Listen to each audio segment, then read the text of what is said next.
Live from the Doc Von Braun Studios, it's Sunday night. E hoje estamos fazendo essa transmissão conjunta do YouTube e do Instagram. E aqui pelo Instagram nós temos um dos nossos convidados, Demétrio Martinho. E aqui acabou de entrar Miguel Rolo. Eu vou pedir para ele entrar também. Miguel, tudo bem? Tudo bem, Richard? Aqui tá bastante gente entrando aqui na live. Ok, então vamos falar sobre essa data de hoje. O último pouso tripulado na Lua foi um golpe, não só para o programa espacial americano, mas para qualquer programa espacial. Porque a gente estava em um momento, já estava se acostumando com isso, a gente estava assistindo. Todo mês tinha uma missão espacial transmitida na Lua ao vivo. Era mais comum a gente ver a imagem de um Jeep lunar do que de um bug. Então, e aí de repente, quando acaba esse programa, aí você imagina, bom, agora o próximo passo é Marte. E o que aconteceu? Pousaram em Marte, a Viking, né? Mas não tripulada. O último voo tripulado para a Lua foi em 72. No ano seguinte começou o projeto Skylab. E aí colocaram em órbita a primeira estação espacial americana, só que em 79 ela caiu também. E aí a gente só retomou o espaço com o advento do ônibus espacial, que, como o Demétrio disse, era a coisa mais próxima que a gente tinha de uma nave espacial.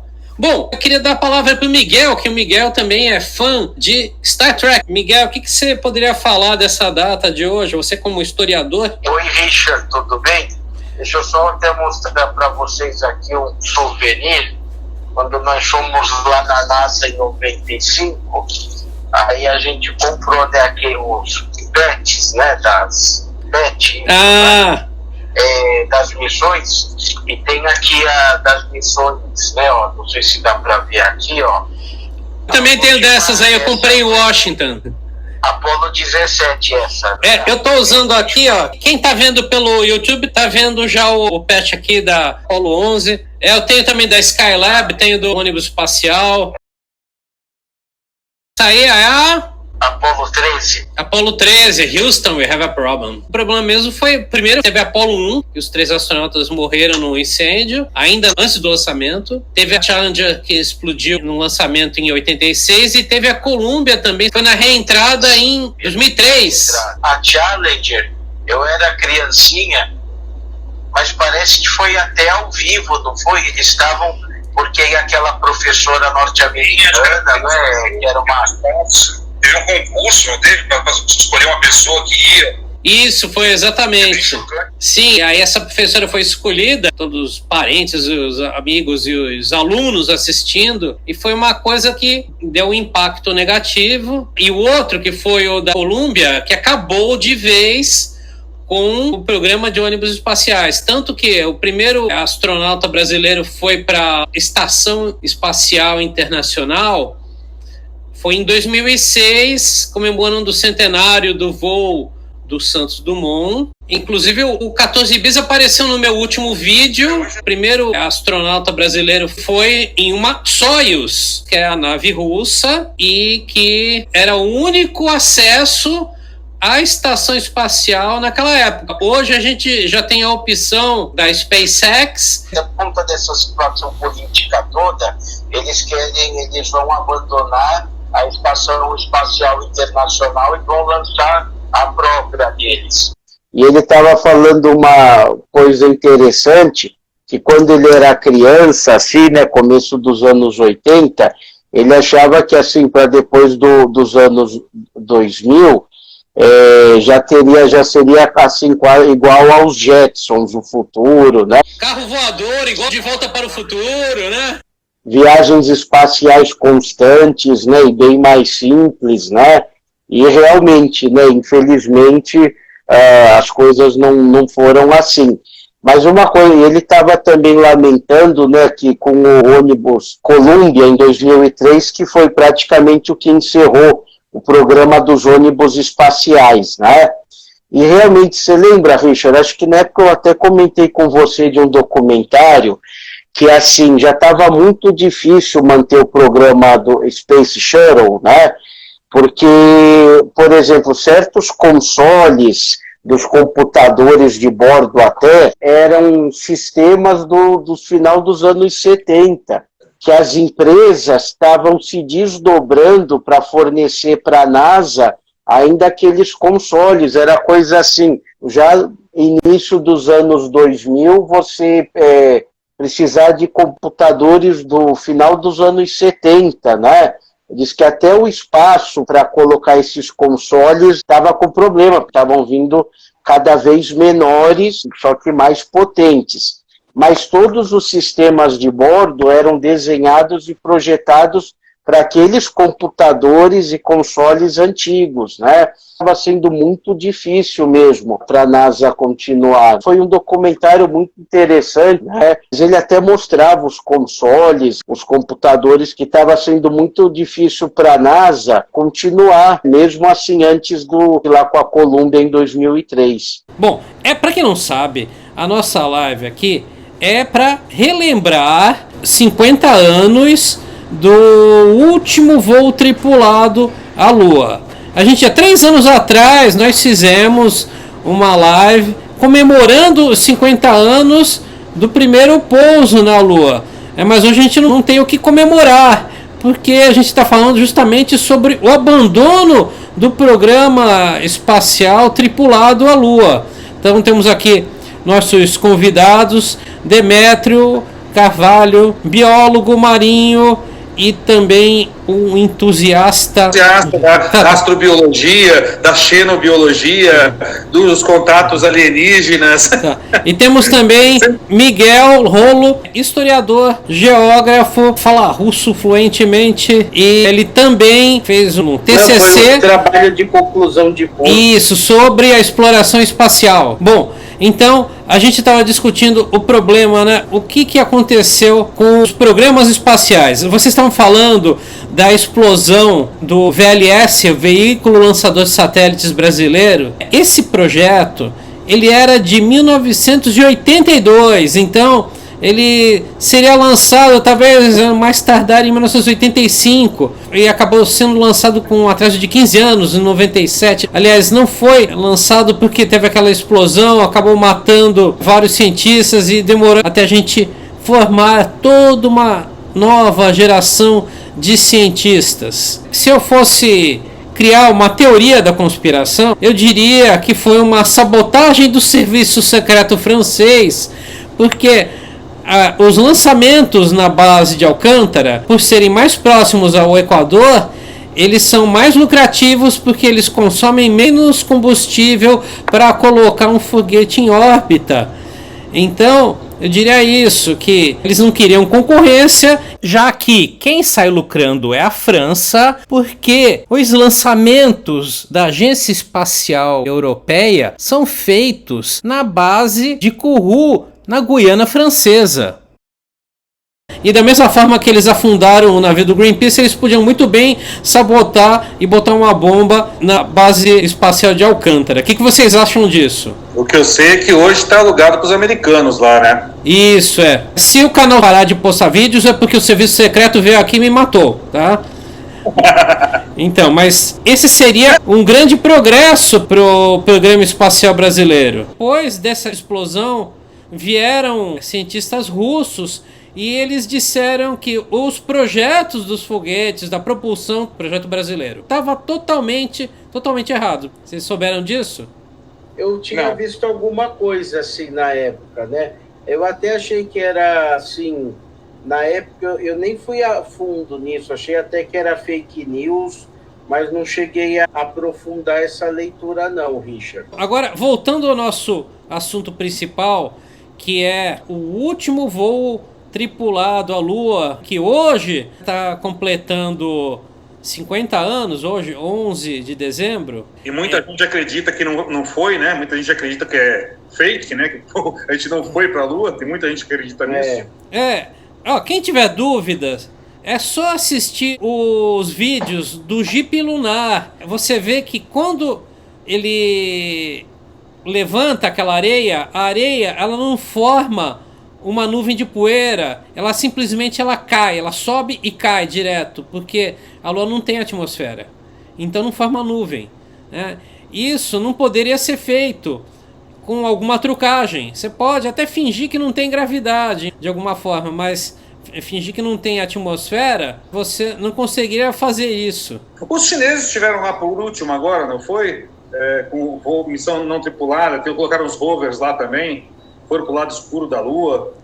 Isso, acho que estão construindo uma base, uma estação espacial também, né? Não sei se já está pronta, mas também tem uma base chinesa que está em andamento aí, se não me engano. Até Israel já mandou uma sonda para a Lua. Parece que agora, com esse projeto Artemis, parece que vai dar uma retomada, vai dar um reboot naquele programa espacial que foi interrompido em 72. Lembrando que a gente, naquela época, achava que já estava no futuro, porque você tinha o homem pousando na Lua. Todo mês você tinha transmissão ao vivo de astronautas andando na Lua. Aí o que aconteceu? A França e o Reino Unido lançaram o Concorde, então você tinha voos supersônicos. Concorde é o avião mais próximo de uma nave espacial que a gente já teve. E de repente, tudo isso que estava apontando para um futuro, tudo isso voltou para trás. A gente teve um retrocesso. Eu acho que dentro da sua análise, Richard, talvez um motivo assim dos retrocessos de certas maneiras, né, nessas áreas, em algumas áreas, claro, né, da computação, da informática, né, de coisas assim que as empresas lucram bastante, né, os desenvolvimentos continuaram, mas nessas áreas talvez mais palpáveis, né, das tecnologias estratégicas, talvez esse retrocesso ou esse desenvolvimento em passos bem lentos, eu acredito que seja pelo fim da Guerra Fria, né, pelo talvez o fim da competição entre as duas superpotências, né, pode ser alguma coisa sobre isso. E por falar nisso, Richard, essas pessoas que ainda acreditam, né, que, olha, não, o homem nunca foi à Lua, como que pode, na tecnologia dos anos 60, né, o homem conseguir... basta só as pessoas lerem e pesquisarem, porque imagina que se tudo tivesse sido uma fraude, né, uma encenação, como elas dizem, se os soviéticos não iam ser os primeiros a gritar, a denunciar, sendo que eles até cumprimentaram os norte-americanos, saiu até edital do Právida comunicando, felicitando eles pelo êxito, ainda mais quando o Neil Armstrong, ele fez até uma homenagem ao Yuri Gagarin, né? Foi uma das primeiras coisas, que o Yuri Gagarin tinha morrido há pouco tempo, né? Quando os americanos chegaram. Isso, ele morreu em 68, não foi? Isso, e uma das primeiras coisas que o Neil Armstrong fez quando chegou à Lua, ele fez uma homenagem para o Yuri Gagarin.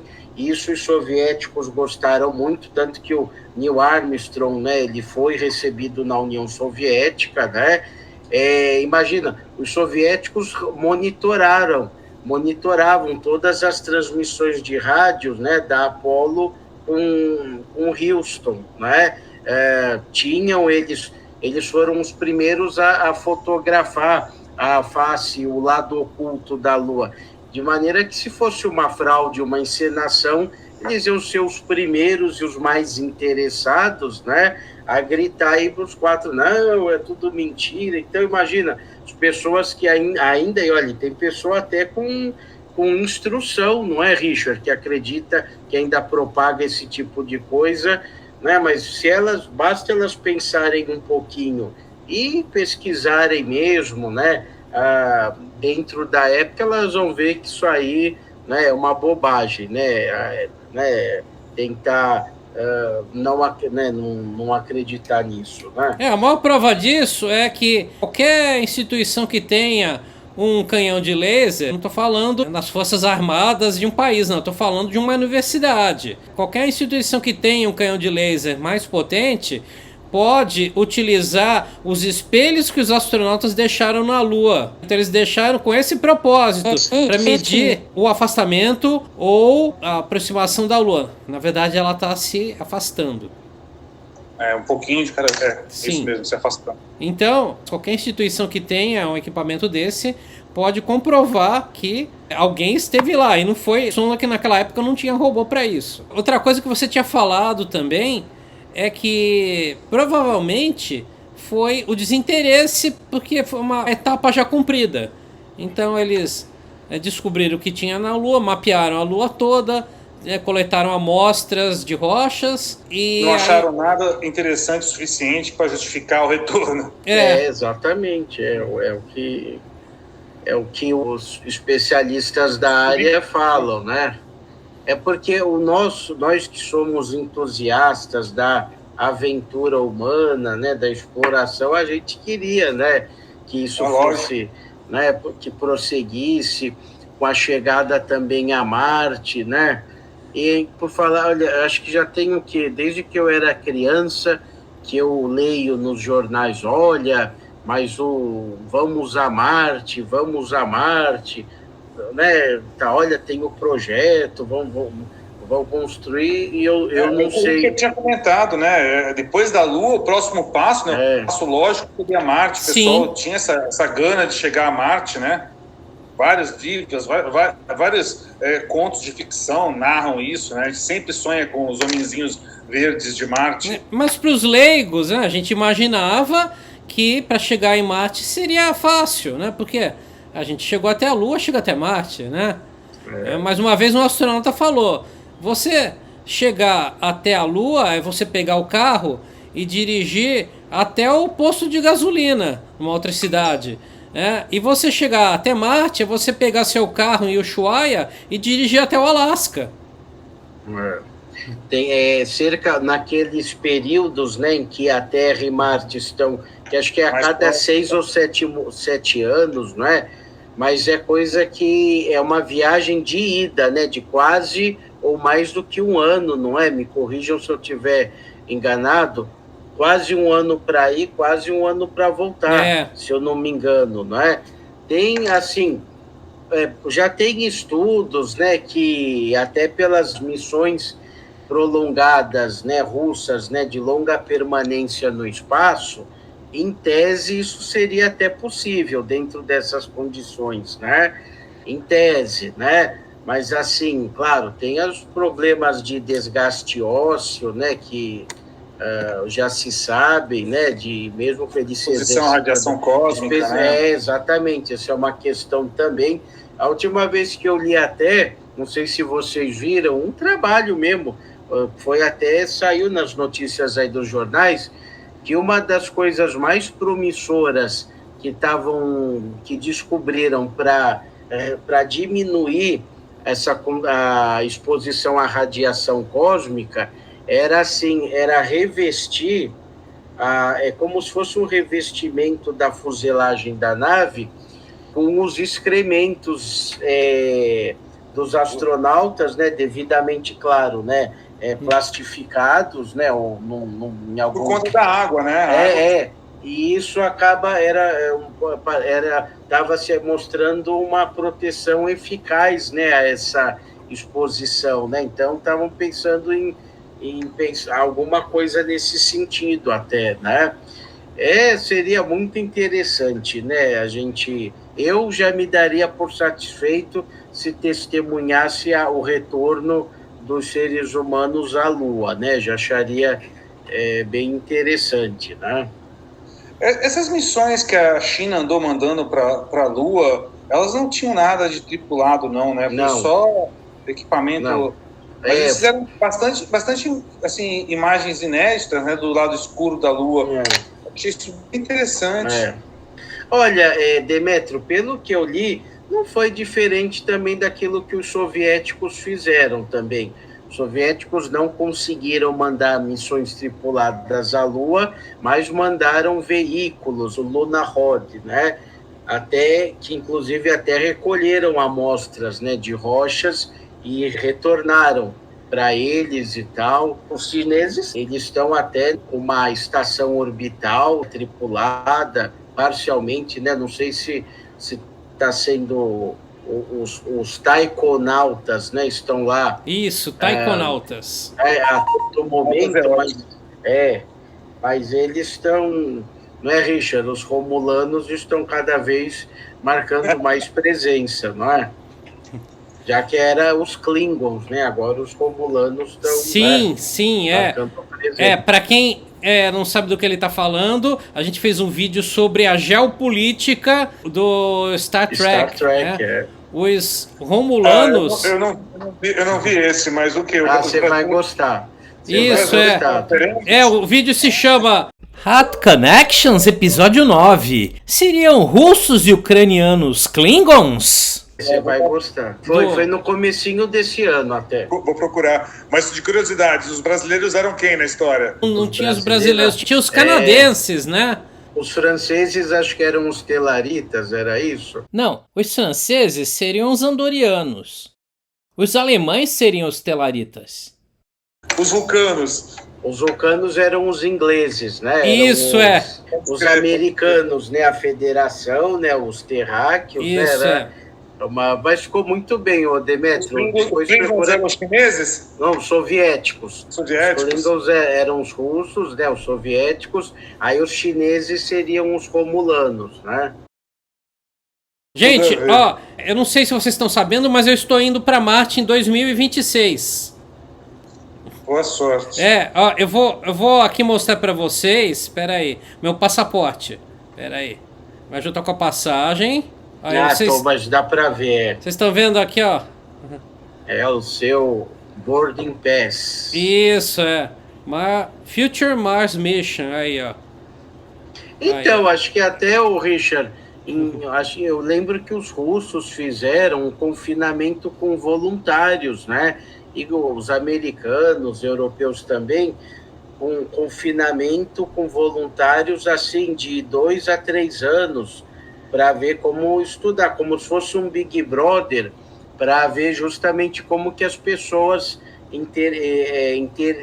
se comportariam, né, numa longa permanência dessa em local restrito. De um estudo chamado Biosfera 2? Isso, exatamente. Cara, é sempre bom falar de ciência, é sempre bom falar do espaço, é sempre bom falar de aventura. Então, de antemão, sempre que quiser chamar para conversar sobre o assunto, só chamar. Obrigado, Richard. Obrigado, Miguel. Um abraço, Demetrio. Obrigado, Demetrio. Depois a gente combina outros encontros quando tiver mais alguma data assim que mereça ser lembrada. Planeta, né? Não existe um planeta B, tá? Vamos cuidar da Terra. Tchau, tchau. Isso aí. Tchau, um abraço. Só temos esse. Obrigado. Uma coisa que eu achei muito legal, Richard, sabe aquele filme com Gianfrancesco Guarnieri, Eles Não Usam Black Tie? Sim, eu assisti. Com aquele que é o marido da Bruna Lombardi, esqueci o nome. Richelli. Isso. Aí no comecinho desse filme, que é de 80, né, 81, mas deve ter sido filmado em 80, mostra o Richelli levando a namorada dele no cinema, e eles até param, assim, filmam bastante o cartaz do Jornada nas Estrelas, o filme deles no comecinho desse filme. Eu não lembrava desse detalhe. Achei bem legal isso. Me chamou a atenção porque dá até uma parada a imagem. Então achei interessante. Uma pena, viu? Eu nasci na época errada, né? O único filme de Star Trek da tripulação original que eu consegui ver no cinema foi justamente o último, o 6, que aqui no Brasil estreou pelo Carnaval de 92 já. Finalzinho de 91 nos Estados Unidos, e aqui só chegou por fevereiro, março de 92. Uma pena. E eu também era criança, assim, não tinha dinheiro, eu só pude ir assistir uma vez. Se eu já trabalhasse, eu ia acho que umas 40 vezes, porque o 6, eu gosto de todos. Todos os filmes com a tripulação antiga, mesmo aqueles, o 5, que é o que o pessoal menos gosta, mas eu gosto de todos. Mas o 6, A Terra Desconhecida, o 6 é o meu xodó, é o meu favorito. Se eu tiver que escolher um, tá pau a pau com o 2, né? Mas eu acho que o 6 ainda... Por falar nisso, e a atriz que morreu essa semana, a Kirstie Alley, é uma pena, né? Nem sabia que ela já tinha 70 anos, tá? Eu também não, fiquei impressionado. O meu favorito é o 4. Ah, sim, não, esse... A Volta pra Casa. Fischer, o 2, o 4 e o 6 estão assim. Uma coisa, Richard, você falou do reboot, né, pra mim, se eu gostei. Sabe o que me chama a atenção, Richard? Se você falar pra mim, Miguel, vamos assistir o Star Trek, o 1, o 2, até mesmo os da nova geração, o Nemesis, aqueles, eu assisto pela 4.380 e poucas vezes. Eu assisto centenas de vezes que eu já vi. Assisto. Agora, você fala, olha, vamos assistir aquele Star Trek Beyond, sei lá o quê, os outros que fizeram, eu não consigo, Richard. Eu assisti uma vez... Até tentei o de 2009 assistir 2 vezes, mas os outros eu assisti uma vez, fui tentar assistir outra vez, mas quem sabe eu goste, né? Preste mais atenção em coisas que eu não notei, mas não consigo. Agora, os longa-metragens, né? Do 1 até o 9, né? Acho que o Nemesis, esse pode me chamar toda vez que for, porque eu assisto, mesmo aquele o 5, que o pessoal metia o pau lá. Agora, esses aí, é que como eu falei, eu sou desses trackers xiitas mesmo, pra mim é mais difícil. Esses reboots, eu acho que não vai ter mais continuação. E um ator que eu tinha gostado, e o rapaz lá que era russo, que morreu num acidente, né? Caramba, né? Ele foi atropelado pelo próprio carro, pelo que eu li, né? Que isso, né? Tanto que eles não colocaram outro ator para fazer o Chekhov. Eles simplesmente tiraram o Chekhov da história. Né? Às vezes que acontecia mesmo, né? Porque o Chekhov, ele só se juntou na 2ª temporada, né? Se eu não me engano. Sim, né? E acontece, né? Que nem... No começo do A Ira de Khan, ele estava servindo em outra nave, né? O que acontece, né? Então, mas aproveitando esse gancho do Star Trek, o Demétrio, ele falou sobre o Star Trek, ele está relacionado com o espírito de explorar novos mundos, explorar o desconhecido, o que em inglês a gente chama de frontier. Muita gente acha que frontier é fronteira. Fronteira em inglês é border. Frontier é um espaço, um lugar que ainda vai ser explorado. Isso que é frontier em inglês. Então, por exemplo, eles chamavam, quando começou a colonização... Opa, Luciene entrou. Peraí. Luciene. Luciene. Oi, boa noite. Tudo bom? Que pena que você entrou agora só. O Demétrio teve que sair. Oh, meu Deus, que pena. Mas continuamos aqui com o Miguel. Ele estava falando agora há pouco sobre o Star Trek, era isso?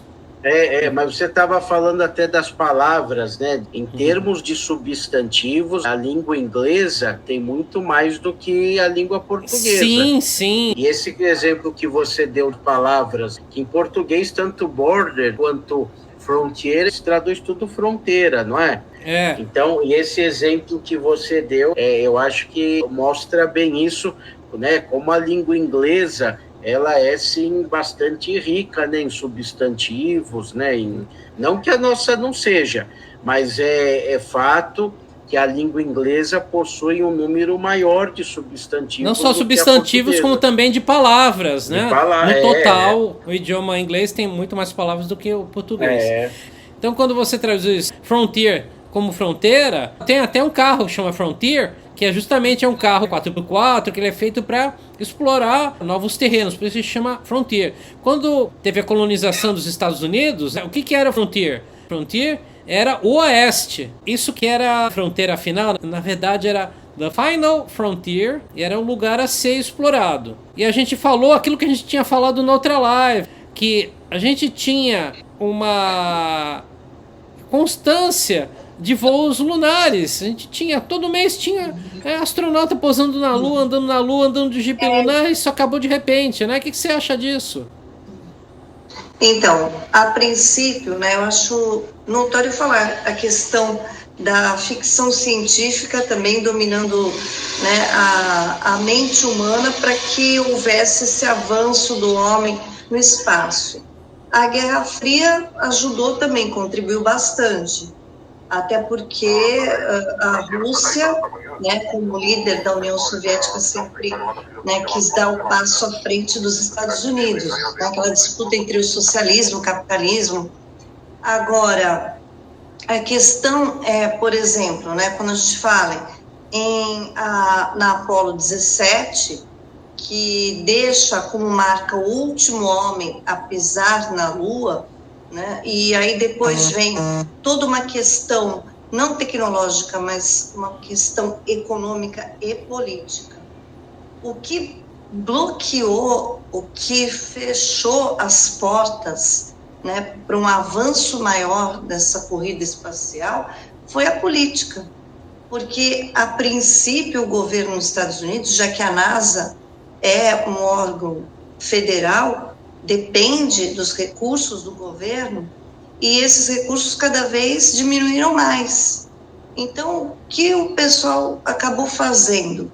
Ao invés de investir para a ida em Marte, para a ida para a Lua, acabou investindo em outras áreas militares, áreas de tecnologia na área da saúde, enfim, para que houvesse um retorno financeiro muito maior, porque eles viram que, na verdade, o custo-benefício, para dizer a verdade, a lógica das coisas, não havia um retorno do homem indo para a Lua.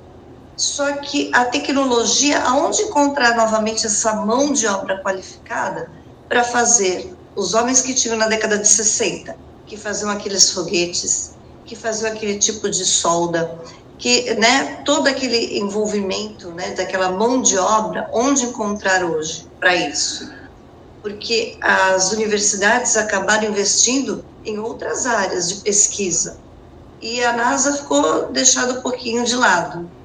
Então, a política acabou prejudicando isso. Em 2024 vai haver novamente uma nova ida do homem, quem sabe, à Lua, né, eles pretendem, só que a Lua agora não é mais com a finalidade de pesquisa, porque a Apolo 17 acabou fechando essa área de pesquisa. O que vai ser a Lua agora? A Lua vai ser como um posto de gasolina, um posto de combustível para foguetes para ir para Marte. Eles já descobriram que a Lua não tem nada de riqueza a ser explorada. Agora, aonde que eles podem tentar explorar alguma riqueza? Vamos para os planetas, o planeta vermelho.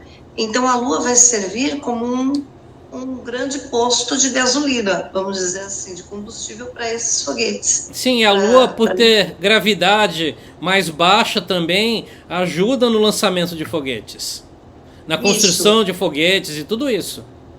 Uhum. Então, aí é o que eles pretendem, justamente isso.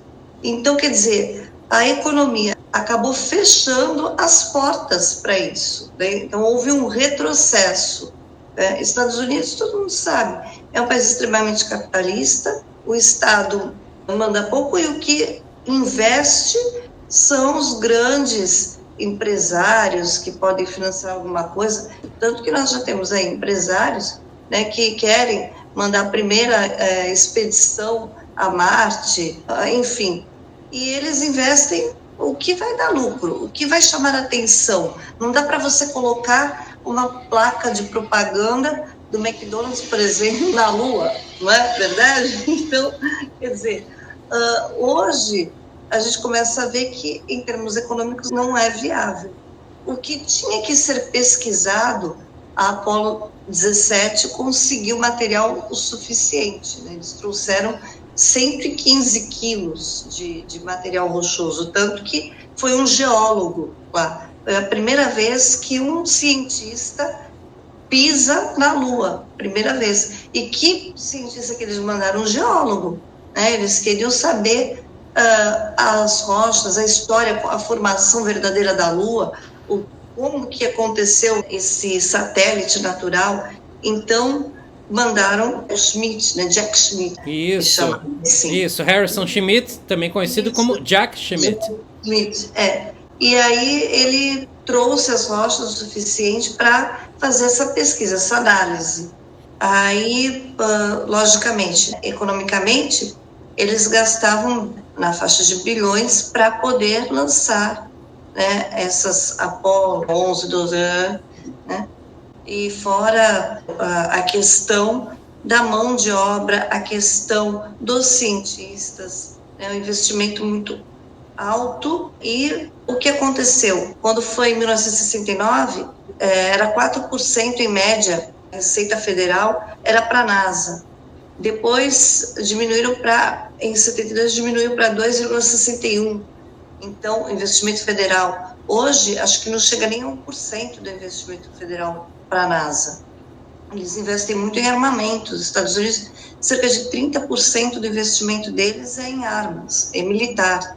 Então, quer dizer, eles não se preocuparam tanto com essa questão, né? Sendo que essa questão também acaba gerando, vamos dizer assim, a fama dos Estados Unidos em termos de avanço tecnológico. É um avanço tecnológico. Se mandar um homem para a Lua, se mandar um homem para Marte, né, como eles pretendem no futuro agora, com esse investimento que vai ter em 2024. E aí o que acontece?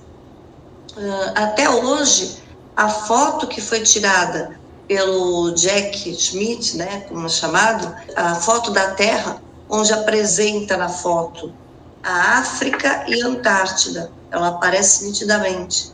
Então, até hoje ela é colocada em N livros de ciências, de geografia, né, porque é uma das melhores fotos tiradas da Terra no espaço. Essa foto ela se chama Blue Marble, né, que é a bola de gude azul. Isso mesmo. Então, e ela, até pouco tempo, não sabia qual dos três que havia tirado a foto. Depois o Jack Schmitt fala, fui eu que tirei essa foto. Aproveitei a hora que o sol estava, reflexo solar bem forte na Terra, no momento que estávamos passando, e tirei a foto. Então, quer dizer, isso é muito importante. Até porque ainda tem gente que eu não entendo, pensa que a Terra é plana. Então falam de um precipício, né? Mesmo a gente que acha que o pouso na Lua foi uma farsa.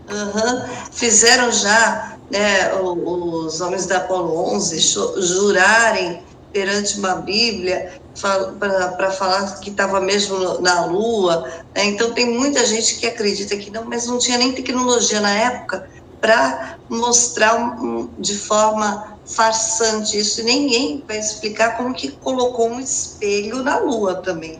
Quem que vai explicar como é que foi colocado e as pegadas do homem na Lua? Isso, a gente falou sobre isso agora há pouco. Inclusive a gente falou sobre o Concorde,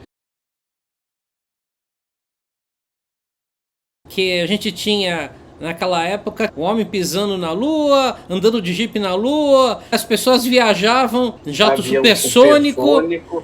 E hoje não tem mais nada disso. E o Concorde, quem teve a felicidade de viajar pelo Concorde, conseguiu comprovar que a Terra não é plana, porque dava para ver a curvatura da Terra.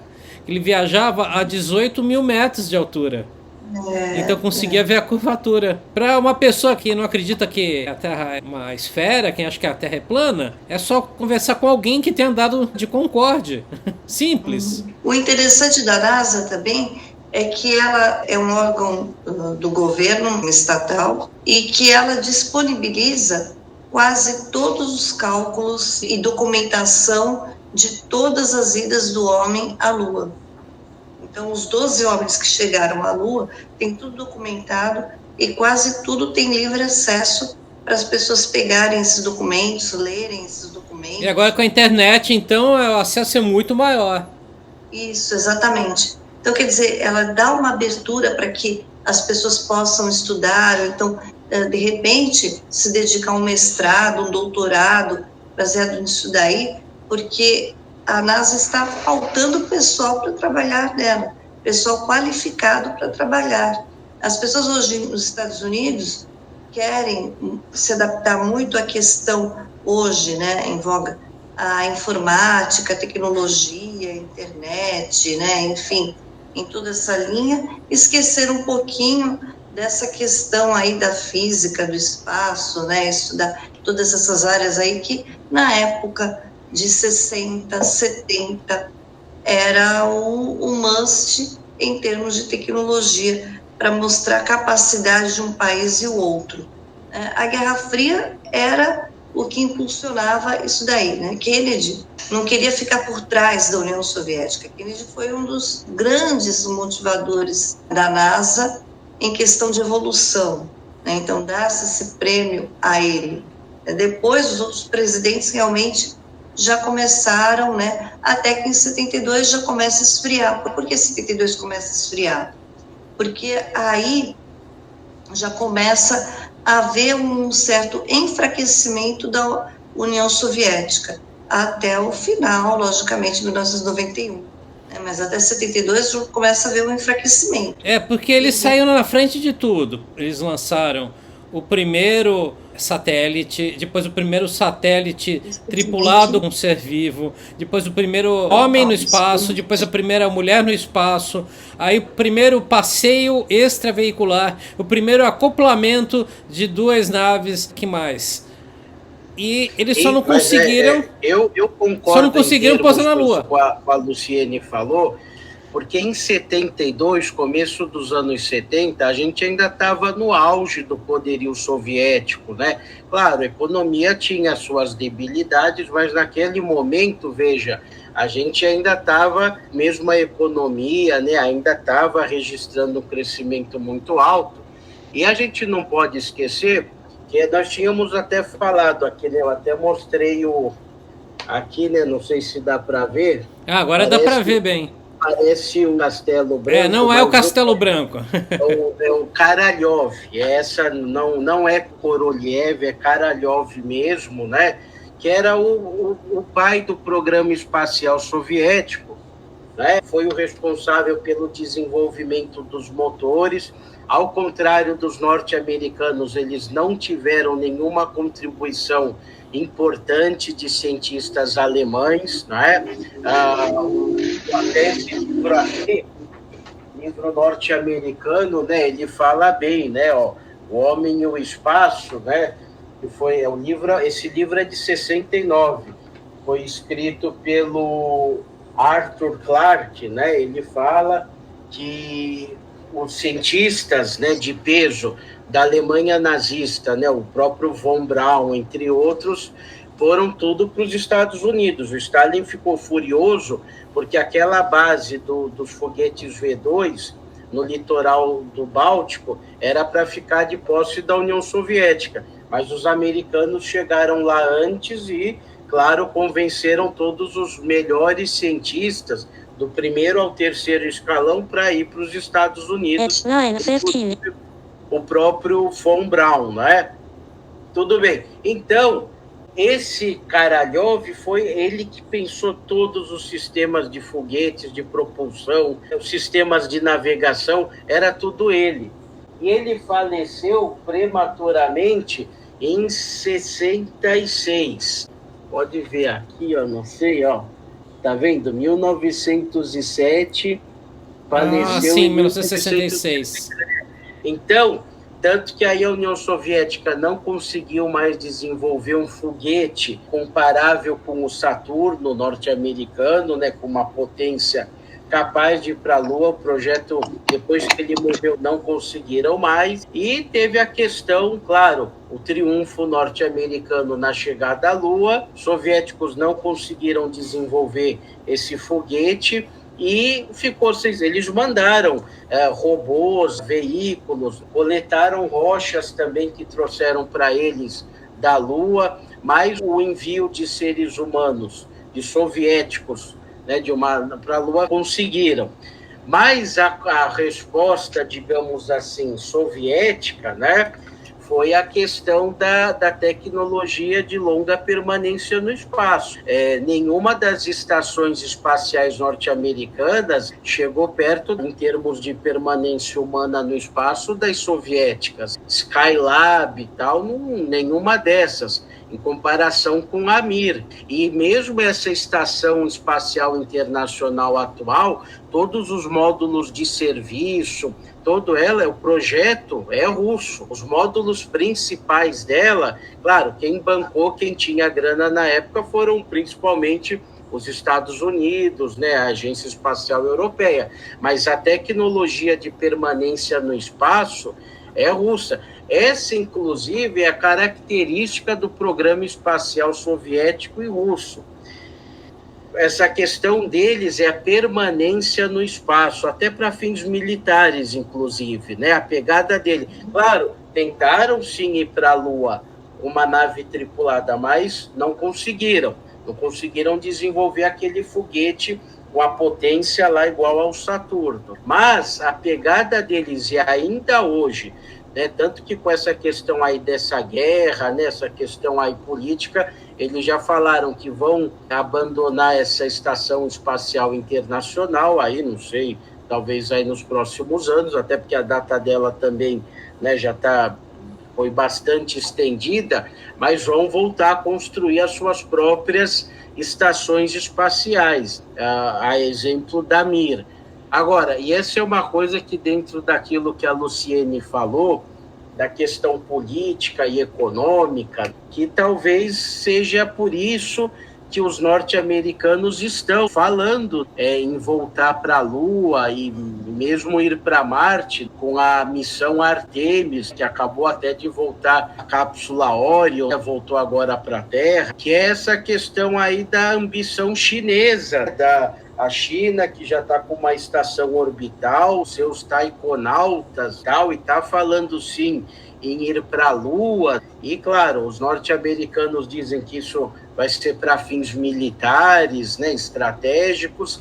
Então, talvez esse aumento do poderio econômico e militar chinês e suas ambições espaciais tenha mesmo, talvez, seja o responsável pelos americanos, né, deixamos, como a Luciene muito bem falou, estavam deixando de lado, estavam investindo maciçamente em outras áreas muito mais rentáveis, muito mais interessantes, mas os chineses, alguma coisa, eles estão também com projetos de chegada tripulada à Lua, talvez até a Marte, não sei, mas realmente são questões determinantes nessa questão econômica, nessa questão política, mas realmente a gente tem que lembrar dessa pegada.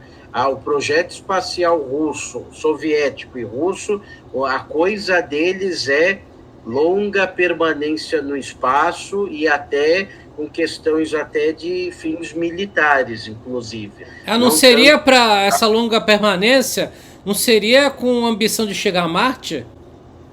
Talvez eles não... Tanto que você vê o próprio nome, Richard, como eles chamam os seus astronautas, né, cosmonautas, já diz muita coisa para a gente.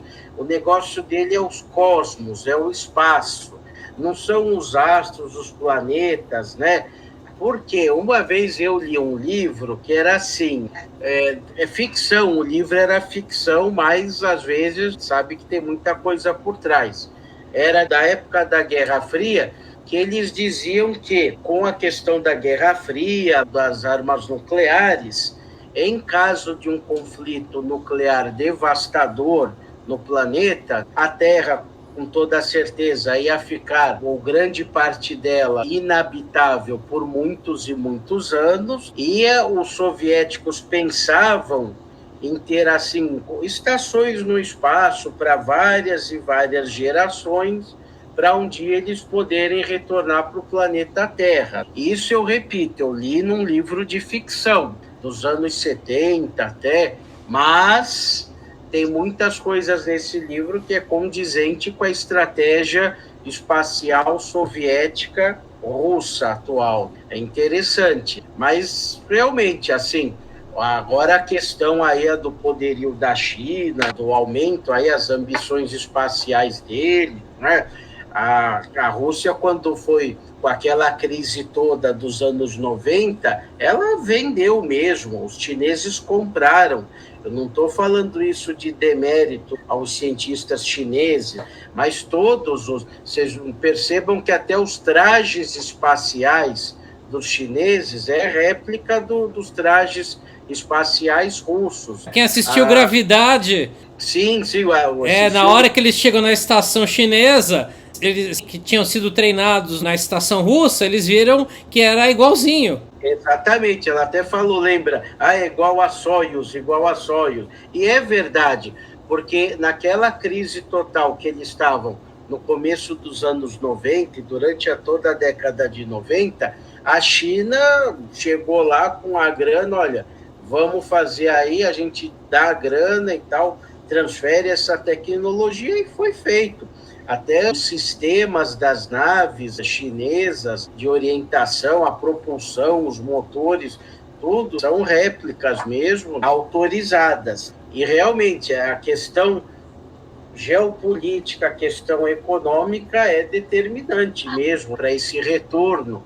Quem sabe, eu estava até falando, Luciene, para o Richard e para o Demétrio, eu não sei se eu vou ver o homem pisar em Marte, mas talvez, acho que o retorno dos seres humanos para a Lua, acho que a gente ainda vai assistir isso. Essa missão de 2024 que você citou, realmente está prevista, mas vai ser uma viagem, pelo menos essa de 2024, da Artemis, vai ser só uma viagem orbital pela Lua, né? Não está prevista a lunissagem, né? Mas quem sabe, né? Mas aí para frente, se a China também aumentar, porque como você falou, ali o interesse científico pela Lua já se exauriu. Agora, a China querendo esticar os olhinhos deles lá, quem sabe? Eu tinha lido que esse projeto Artemis era para manter futuramente uma estação na órbita da Lua. E aí essa estação ela ia servir de suporte para quando fossem descer na Lua. Então, ou como que a Luciene falou, para abastecer para Marte, né, para outros pontos. É isso mesmo. A questão é o seguinte, depois, quando já pacificou, né, acabou a União Soviética, né, deu aquela sensação de reunificação dos povos, dos países, aquela calmaria, a Rússia realmente mostrou que militarmente ela era fraca, mas ainda em questão de tecnologia espacial extremamente forte. Então os Estados Unidos deu a pausa que ela fez, que os Estados Unidos fez, investiu em astronautas indo nas estações internacionais russas. Então, eles deram esse suporte para a NASA. Então, ficou uma ligação muito grande. Lógico que depois, no decorrer do tempo, a Rússia já não demonstrou tanto interesse e depois o desfecho se deu agora com a guerra da Ucrânia, logicamente. Então, acabou essa união novamente espacial, podemos por assim dizer. Agora, a China, é lógico, ela quer provar por A mais B que ela vai estar no futuro no topo do mundo. Ela quer isso, está lutando para isso, com unhas e dentes. E, com certeza, ela vai, com facilidade, se ela se empenhar, chegar a ter uma estação na Lua. Eu não tenho a menor dúvida disso. Porque a China, tudo que ela pode comprar a nível de tecnologia, ou que pode investir, ou que pode levar grandes cérebros para a China, ela leva. Até porque a mesma tecnologia dos foguetes planetários é dos mísseis balísticos intercontinentais. Então, para ela, é algo estratégico também, isso, né? Com certeza. E o que acontece? Ela vai investir bastante nisso, acredito eu, e logo, logo e superar os Estados Unidos nesse sentido. Não duvido disso. Porque os chineses têm isso. É pela própria mentalidade oriental. Quando eles colocam uma coisa, um objetivo, eles vão até o fim. Eles não desistem no meio do caminho. Então, eles vão investir, eles vão querer, eles vão para mostrar para o mundo inteiro que eles detêm tecnologia, que eles estão no topo a nível tecnológico, a nível econômico no futuro. A economia chinesa ela cresceu muito, ela já é a segunda maior economia do mundo e já, antigamente, quando nós falamos em termos de ouro armazenado, hoje a China já está superando os Estados Unidos. Então, quer dizer, logo, em 3 décadas, a China supera os Estados Unidos e continua nesse embalo. E tecnologicamente também. Nós estamos vendo aí, a nível de internet, nós estamos vendo aí, a nível de empresas, quando a gente falava em termos de produtos chineses, a gente ficava com o pé atrás. Hoje, já nós estamos vendo não é mais assim, com grande durabilidade e tudo. Então, quer dizer, eles estão se esforçando, eles são um socialista capitalista, né? Não conseguiu uma abertura de mercado aí e que não vê, né? Vocês falaram, fronteiras, não tem fronteiras nenhuma. A China, ela adota a filosofia do Japão. Eles pegam o que já existe e aperfeiçoam. Então os japoneses eles não inventaram o relógio, nem o relógio digital, não inventaram a TV, nem os equipamentos eletrônicos, nem o automóvel, só que eles fabricam, né, melhor que os outros. Sim. Né? E a China está indo no mesmo caminho. É que a gente vê, né, como o capitalismo, né, como o modo de produção capitalista, ele é autofágico, né? Porque imagina, né, você, olha, década de 70, olha, tragam as suas empresas aqui para a China, olha, nossa mão de obra baratíssima, quase imposto, não se preocupa com o tributo. Foram todas para lá, as empresas de alta tecnologias, né, de bens de consumo de tudo que é tipo, foram para lá aproveitar as possibilidades de lucros cada vez maiores, mas os chineses falavam, olha, a tecnologia tem que transferir, ou nos contratos em que não podiam ter essa transferência tecnológica, eles, claro, se apropriaram.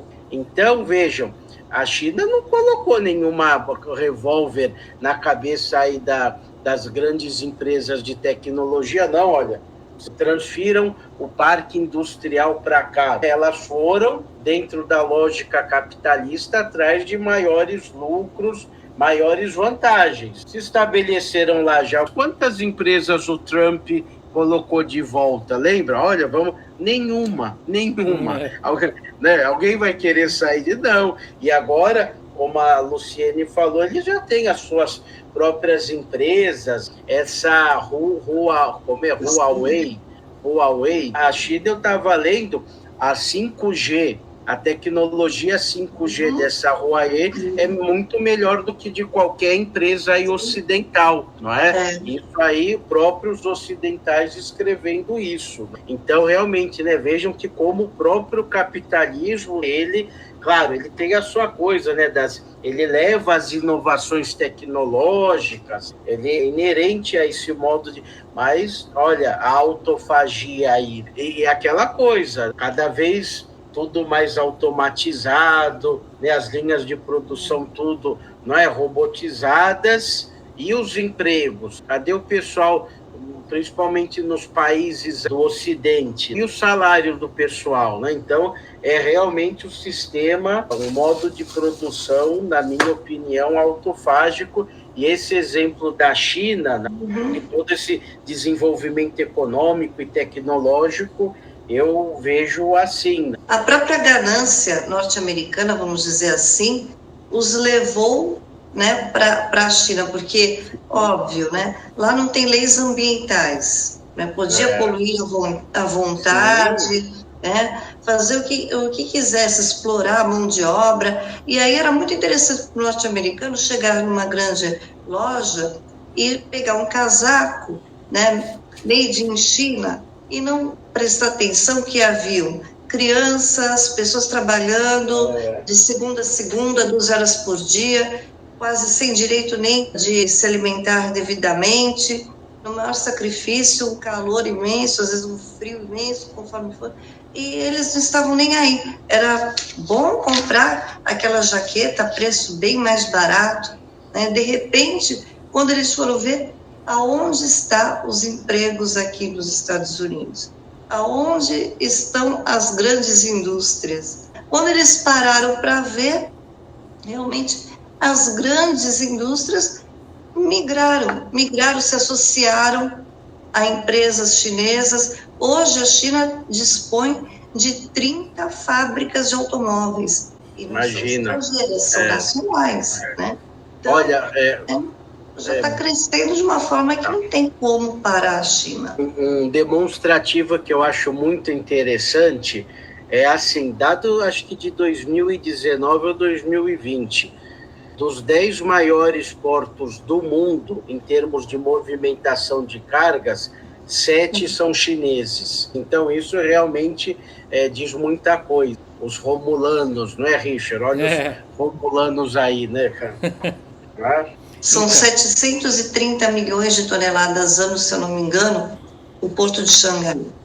Então, é muita coisa, é muita coisa. E eles investem tudo, né?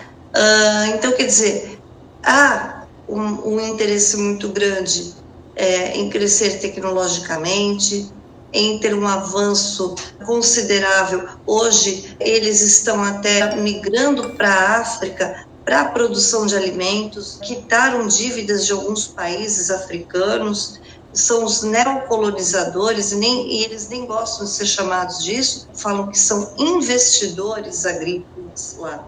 Então, para produzir alimento para 1 bilhão, 490 milhões de habitantes, quase 1,5 bilhão, eles já estão preocupados, né? Investindo na África para produção agrícola, para não faltar para eles. E eles querem expandir para outros territórios aí, né? Vamos ver até que ponto vai chegar a China, né, nesse domínio todo. Sei que os Estados Unidos teve, sim, uma queda econômica muito grande, levou muitos sustos, perderam muitas empresas. Aquela época de ouro dos Estados Unidos, na década de 50, 60, que justamente foi essa época em que foi investido maciçamente em tecnologia, etc. e tal, essa época de ouro começou a diminuir justamente em 1970, 80, quando os investidores migraram para a Ásia. Então, aí seguiu um exemplo de que, muitas vezes, a ganância prejudicou extremamente o próprio país deles. Então, hoje os Estados Unidos pagam um preço muito alto por muitas coisas, já é um país que está sofrendo com inflação, etc. e tal. Então, é difícil, é difícil. O que vai ser do futuro dos Estados Unidos? A nível tecnológico, lógico que nós sabemos, né? Ele, no futuro, acredito eu, que ele vai ter uma dependência desses países da Ásia. O futuro é esse. Por quê? O sistema educacional nos Estados Unidos caiu muito nos últimos anos e o sistema educacional da Ásia cresceu demais. Então, vai ter aí uma barreira muito grande, essas futuras gerações, e uma dependência de países asiáticos, isso com toda certeza.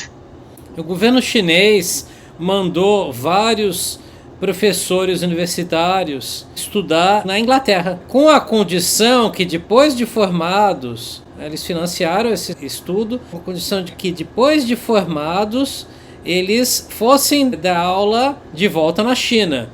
Então foi aquela transferência de tecnologia. E também não só na Inglaterra, como na Suíça também. Tem muitos chineses, coreanos indo estudar na Suíça, porque a Suíça leva muito a sério, ela é o país da precisão, né? Tanto que os melhores relógios são suíços.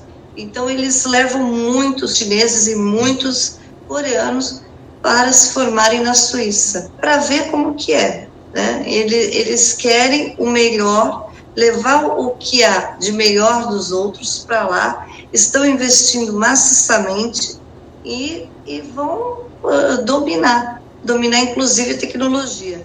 Se outrora eles dominavam a indústria têxtil, as indústrias de base, etc. e tal, hoje já vão dominar a tecnologia. Isso vai se expandindo. Não vê o exemplo da Coreia do Sul, Ulsan, né, onde hoje tem a Hyundai, hoje tem um grande porto, era uma vilinha com 10 mil pessoas, aí hoje já tem um grande porto, uma grande indústria, a Hyundai. O maior porto do mundo, não sei se ainda é, mas chegou a ser o maior porto do mundo.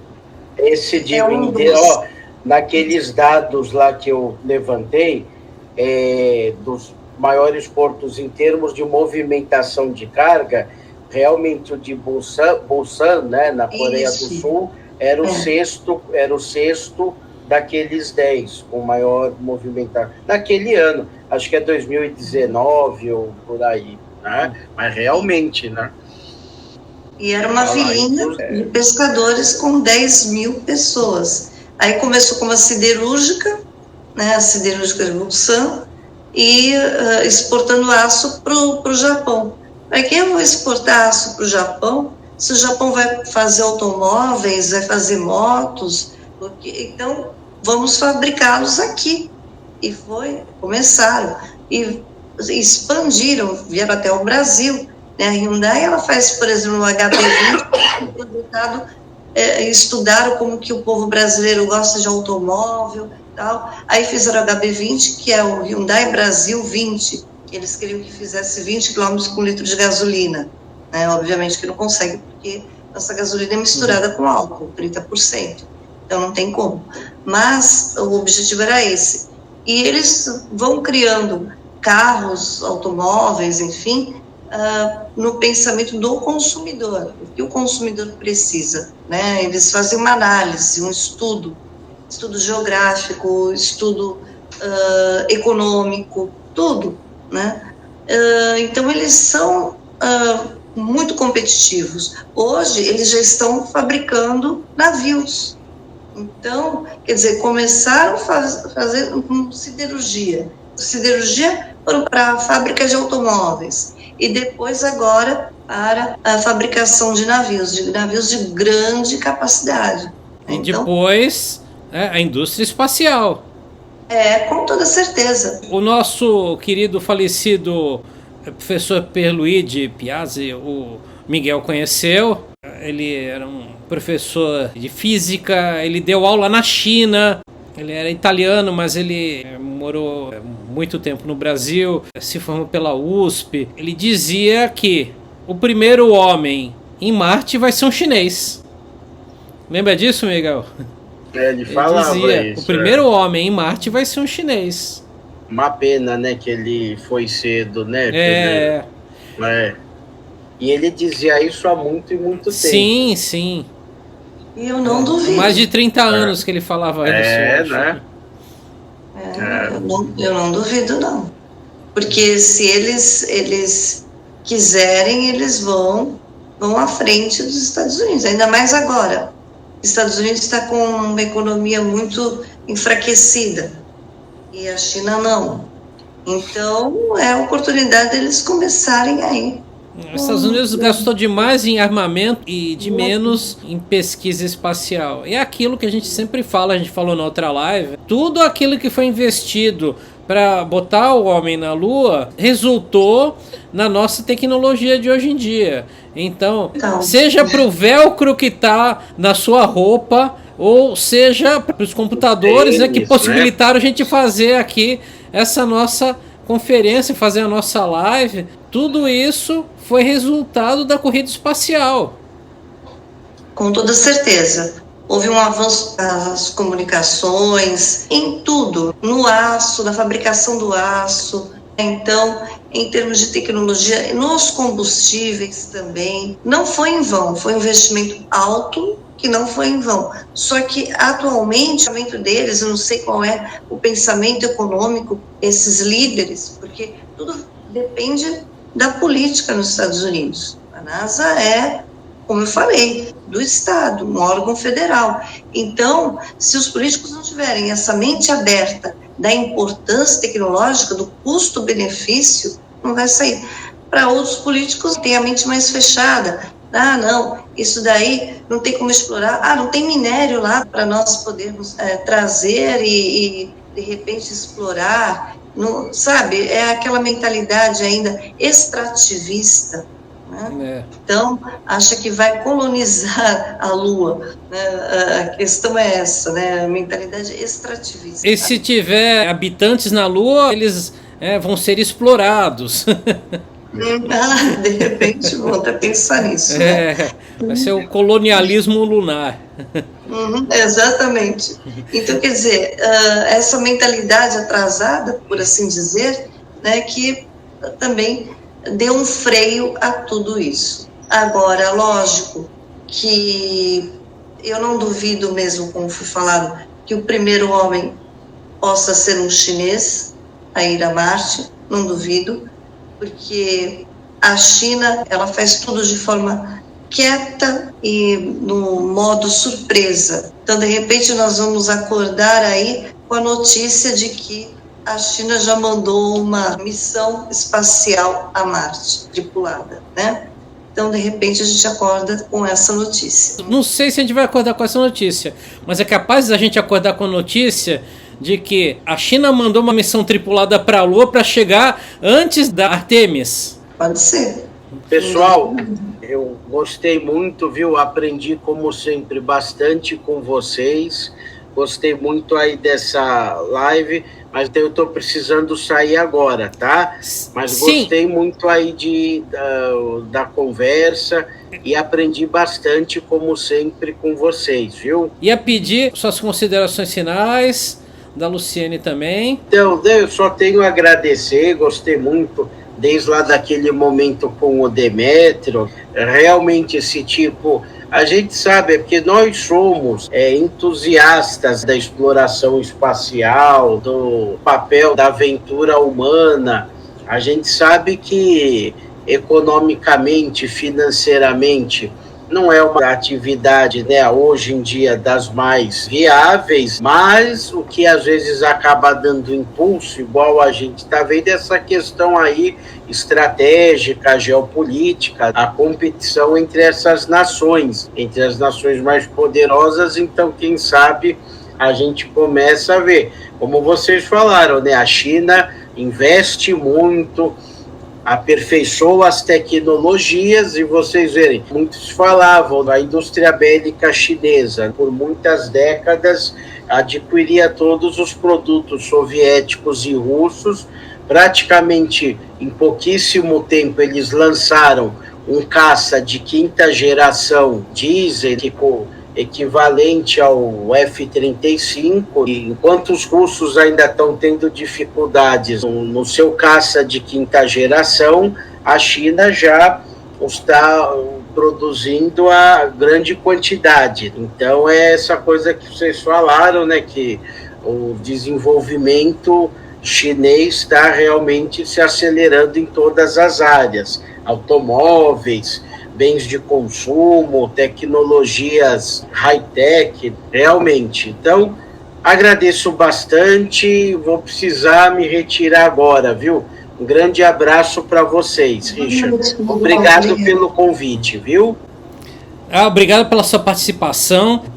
Obrigado, Miguel. Agora as considerações da Luciene. Eu agradeço bastante pela oportunidade de estar aqui participando.